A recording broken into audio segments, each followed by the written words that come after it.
ادارے کے ذمہ دار ہیں ہمارے شاگرد ہیں، انہوں نے بڑی محنت کی، اور بھائی وکیل ہیں مزور پپو جو دن رات ہمارے ساتھ سفر میں رہتے ہیں، انہوں نے قاری محمد تحسین صاحب، حافظ مظفر حسین صاحب، حافظ جعفر صاحب، ماسٹر صاحب اور قاری شاہد ارمان جو میڈیا کے ذریعے پورے علاقے میں پورے ملک میں کل انشاءاللہ اس پروگرام کو اخبار کے ذریعے جیسے بھی اپنے موبائل کے ذریعے پہنچائیں گے، جو ہماری نمائندے بھی ہیں، اللہ ان تمام حضرات کی محبت عطا فرمائے۔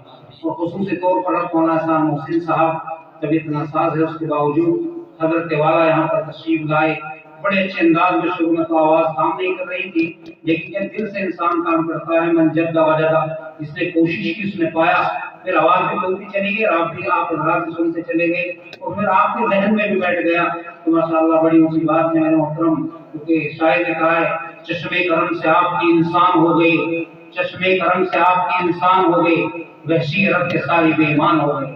اللہ کا کلام بھی ایک ایسا کلام ہے، اللہ کا کلام بھی ایک ایسا کلام ہے، فاروق سن کے ساری بے ایمان ہو گئی۔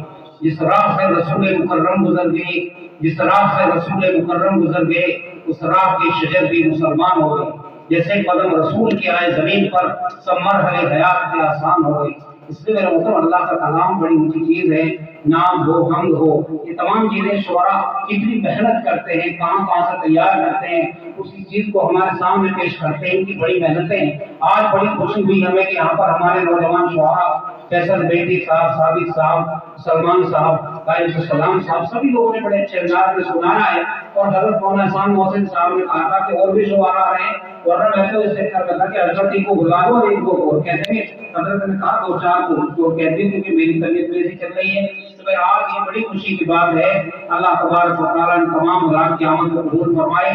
میں تمام نوجوانوں سے، اپنے گاؤں والوں سے ہی کہوں گا، ہر 2-3 مہینے میں ایسی مجلس ہونی چاہیے کہ نہیں؟ یہاں نہیں کہ مدرسہ حسینیہ میں ہو، آپ کے کہیں کسی کی گھیر میں، کسی کی بیٹھک میں، جہاں پہ آپ لوگ طے کریں، کبھی کبھی اس طرح کے مجلسیں کرتے رہا کرو۔ کبھی مجلس ذکر ہوتی ہے یہاں کے اس میں شرکت کیا کرو، مجلس حمد و نام، اور کبھی کچھ بہرحال یہ سلسلہ جاری رہنا چاہیے۔ اس سے دل میں تازگی بھی پیدا ہو جاتی ہے۔ ایک موبائل ہے جو اس کی بیٹری ختم ہو جاتی ہے، اس کا چارجر ختم ہو جاتا ہے، تو اپنا کام کرنا بند کر دیتا ہے۔ جب مائک میں محترم بزرگوں دوستوں اس میں کرنٹ نہیں پہنچتا، یہ بھی بند ہو جاتا ہے۔ تو اس لیے میرے بھائیوں ہمیں اس کو غنیمت سمجھنا چاہیے۔ لاک ڈاؤن میں وہ بالکل ایسے سست ہو گئے ہیں، خاص طور سے ہمارے علماء حضرات حفاظ بول رہا کہ لاک ڈاؤن چل رہا ہے، لاک ڈاؤن چل رہا ہے۔ ارے بھائی اس میں محنت کرو۔ مولانا مہدی حسن صاحب بیٹھے ہیں، ہم نے ایک گاؤں میں ایک دن میں 4 5 گاؤں طے کیے ہیں، کاروں اصلاحی معاشرہ، تعلیمی بیداری، یا کوئی چندے کا سوال ہے، جگہ جگہ تقریر کی ہے۔ 20-30 گاؤں میں مولانا رب گئی معلوم کرو، کہیں کسی مسجد میں مول صاحب، کسی میں میں، کسی میں ہم دونوں، ایک دن میں 3 4 گاؤں ہم نے کور کیے اپنے علاقے کے اندر، اور لوگوں کو بیدار کیا، تعلیمی سلسلہ بنایا گاؤں کے اندر۔ تو اس لیے بھائی محنت کرنی چاہیے، من جد وجدہ، جس نے کوشش کی اس نے پایا۔ ذرے ذرے سے نمایاں عظمت اسلام ہے، ذرے ذرے سے نمایاں عظمت اسلام ہے، ہر طرف اونچا زمانے میں خدا کا نام ہے۔ دین کی خاطر جیں گے، دین پر مر جائیں گے، دین کی خاطر جیں گے، دین پر مر جائیں گے، بس یہ آواز ہے، اپنا یہ انجام ہے۔ بڑھتی ہی جاتی ہیں اس مکار کی مکاریاں، بڑھتی ہی جاتی ہیں اس مکار کی مکاریاں، جس سے رخ ہے جہاں وہ بہت بدنام ہے۔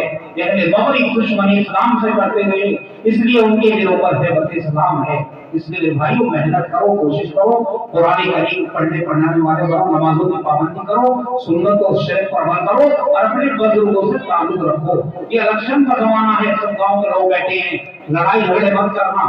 ہمارے 6-7 کینڈیڈیٹ ہیں، آپ کے پاس کوئی بھی آئے ادب احترام سے اس کو بٹھاؤ، ووٹ چاہے کسی کو دے دینا، ایک گاؤں میں نہیں۔ میں سوئی ہوا اس بات کو بڑے بڑے پروگرام میں مولانا مہدی حسن صاحب نے جمعوں کی تقریر میں کہہ چکے ہیں کہ بھائی ووٹ کسی بھی ہو اس کا احترام کرو، اور بھائی اسی طریقے سے میرے محترم جو آپ کا پانی کا موقع ہے پانی پلا دو، چائے کا موقع ہے چائے پلا دو، اور گیٹ تک اس کو رخصت کر دو۔ یہ مصنوع طریقہ ہے، یہ نہیں کہ ہمیں سے ووٹ نہیں دینا تو صرف بیٹھنے کو مت کہو، وہ ذمہ دار ہے، تمہارے گھر پر آیا ہے، اس کا احترام کرو۔ لڑائی جھگڑے مت کرنا، قاری کی آنکھوں نے وہ دور بھی دیکھا ہے، لمحوں نے پتا کی تھی، صدیوں نے سزا پائی۔ لڑائی جھگڑے سے دور رہنے کی ضرورت ہے، محنت کی ضرورت ہے، اور اپنے غیر مسلم بھائیوں سے بھی اپنے اچھے تعلق قائم کرو۔ اگر مدرسے میں آنے والے 100 مہمان ہیں تو 30 مہمان غیر مسلم ہوتے ہیں۔ اس لیے میرے بھائی ایسے ہمارے اخلاق ہونے چاہیے۔ آج اسلام جو پھیلا ہے وہ اخلاق سے پھیلا ہے، نہ کہ تلوار سے۔ اپنے اخلاق ٹھیک کرو اور اپنے بڑوں سے چھوٹوں سے تعلق رکھو۔ اللہ تعالیٰ اس مجلس کو جلسے کو بے قبول فرمائے، اس مجلس کو بے قبول فرمائے۔ پہلی مرتبہ ہمارے اس مدرسہ حسینیہ میں مجلس حمد و نعت منعقد ہوئی، مجلس ذکر تو بار بار ہوتی رہتی ہے۔ اللہ تعالیٰ بار بار ایسی مجلسیں یہ منعقد ہوتی رہی، یہ سلسلہ جاری رہے، آگے بھی آپ لوگوں کے اندر بیداری آتی رہے۔ لوگ پوچھتے تھے کہ حمد و نعت کی مجلس کیا ہوتی ہے؟ پہلی مرتبہ جب مجلس ذکر ہوئی، مجلس ذکر کیا ہوتی ہے، لیکن آہستہ آہستہ انجمن اور مجلس ذکر حمد و نعت تمام چیزوں سے آپ واقف ہو چکے ہیں کہ یہ مجلس کیسی ہوتی ہے۔ کوئی بڑا جلسہ نہیں ہے، یہ چندے کا جلسہ نہیں ہے۔ بہت سے لوگ ڈرتے پتہ نہیں چندہ نہ ہونے لگے، صاحب چندے کا اعلان نہ کر دیں، اس لیے اس چیز سے نہ ڈرا کرو۔ جب بھی تمہیں بلایا جائے، ماشاءاللہ 26 جنوری میں آپ لوگ کافی تعداد میں یہاں پر آئے، اور جو گاؤں کے ذمہ دار، علاقوں کے ذمہ دار غیر مسلم لوگ بھی کافی تعداد میں آئے۔